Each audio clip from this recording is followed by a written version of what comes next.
Hey YouTube, how are you? It's Money Minded Michelle and I'm back with another video. If you are new here, welcome. I hope you like what you see, you stay and subscribe and decide to become a part of the Money Minded tribe. And for my returning subscribers, welcome back my friends. As always, it's a pleasure to have you. So the theme of today's video is a little cooking demo. I'm going to show you guys how I put together Brookies by combining this delicious brownie mix from Betty Crocker, along with this salted caramel cookie mix that I picked up super duper cheap end of season at Target recently. I like to put these together and create Brookies, and it's really simple, and I'm going to show you guys how. First, we preheat our oven to 350 degrees, and in a mixing bowl, we put our dry brownie mix, and per package instructions, we are going to add half a cup of vegetable oil, 2 eggs,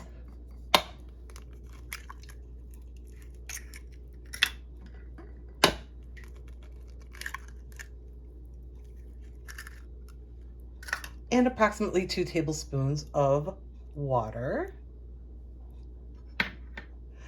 We are going to select a tool for the trade. Sorry, Taco Patty, I'm using my Gnome Sweet Gnome spatula that I picked up at the Dollar Tree. You guys, I love this. It's awesome. I've had it for well over a year, and the writing is going nowhere. So if you see any of these printed spatulas, just know that the printing stays intact. So I think it's a really great tool. But in any case, we are going to stir this thoroughly and transfer the mixture to a greased 9x13 pan. Here we go.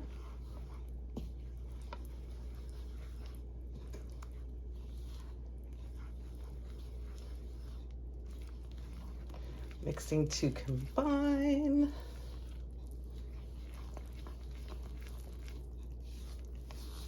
Somehow I think just a couple tablespoons of water won't be enough, but I bet once I keep mixing and mixing, we're going to end up with a beautiful, rich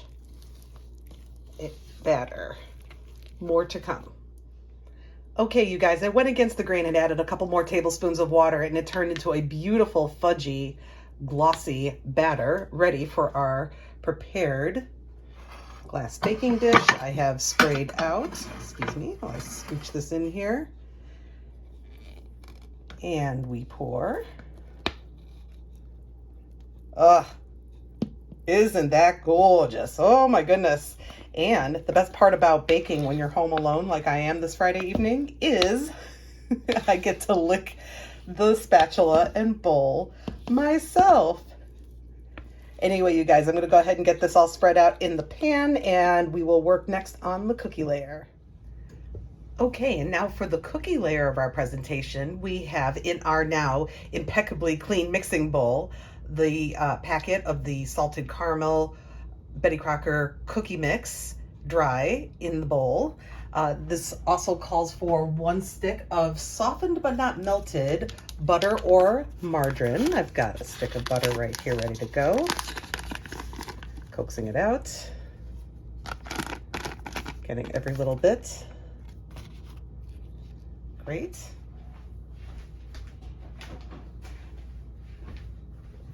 And 1 egg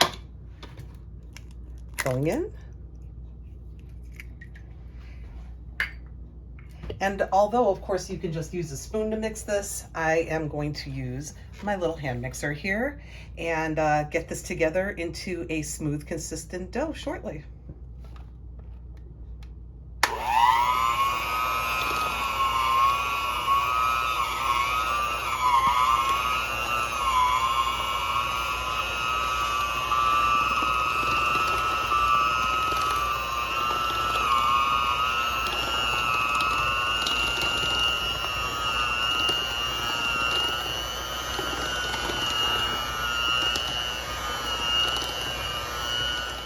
Although my mixer did a decent job breaking things up, I think sometimes there's no substitute for your impeccably clean hands.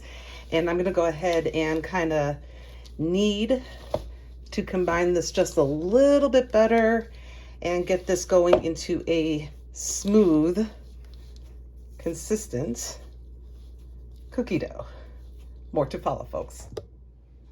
Okay, I've got our dough combined and I broke it up into just rough little dough balls like so. And I am going to now join cookie layer with brownie layer by taking these little dough balls and I just kind of flatten them into pucks like so and lay it on top of our brownie mixture. I just lay them on top where they're like well established in the batter, but not submerged. And I will just keep going and building little cookie dough islands all around the pan until we have a consistent cookie layer over the top. A great cheat for this, you guys, if you don't want to bother mixing up cookie dough, is to grab, and I've done this before too, from the Dollar Tree. I get 2 packages of the Mrs. Fields already pre-made cookie dough that's in the refrigerated section. And I find that 2 packages or 12 cookies worth of dough covers a big baking pan like this one very, very nicely and makes an incredible pan of brownies. So if you don't want to be bothered with making your own dough, either from scratch or from a mix, that is an awesome and easy cheat for this fabulous dessert. And oh my goodness, I think I'm going to have more cookie dough than I do brownie space. But you know what, you guys, we are going to fit it all in because I don't know, we're already vested. We got to keep going with it. Here we go. I'll just keep fitting it in like a puzzle. And pretty soon we will have our pan ready for the oven. I'll show you guys before I put it in what it will ultimately kind of look like. And don't worry about being too precious with it or whatever. I mean, it's homemade, right? Plus it's going to all bake together. The cookie dough is going to get nice and golden brown on top. It's going to look incredible when it's all done. And just because I'm extra, I'm going to add some mini chocolate chips across the top, and I'm just going to sprinkle. I like using mini chips in my in all my recipes, whether it's cookies or banana chocolate chip muffins or what have you, because I find that the mini chips really disperse a lot better and you get chocolate in every single bite regardless, in a way that I think that the regular chips do not. And you guys, this thing is oven ready. I've got my oven preheated to 350 degrees. Going by the brownies instructions, a 9x13 pan should take between 19 and 22 minutes. However, don't forget, we've got a whole entire cookie layer on top. Oops, I don't see any chocolate chips over here. There we go, beautiful. We gotta have good coverage. But I start with the brownie instructions and then I check it every few minutes until everything is baked, beautiful, golden, brown, delicious, and a toothpick in the center comes out clean. I'll show you what the finished product looks like. And now, 37 minutes later, here's our completed baked pan of incredibly rich, delicious goodness. It's golden brown on top. A wooden skewer poked down in the middle of it has come out relatively clean, and we are good to go. I like to cut this up into 24 squares. Although you can make larger pieces and make it only 12, you can do whatever you want. It is your pan of Brookies. And with that, you guys, we are all set. Thank you so much for joining me today. Thank you so much for every time you do. Take care. Have a wonderful rest of your day, and I bid you peace.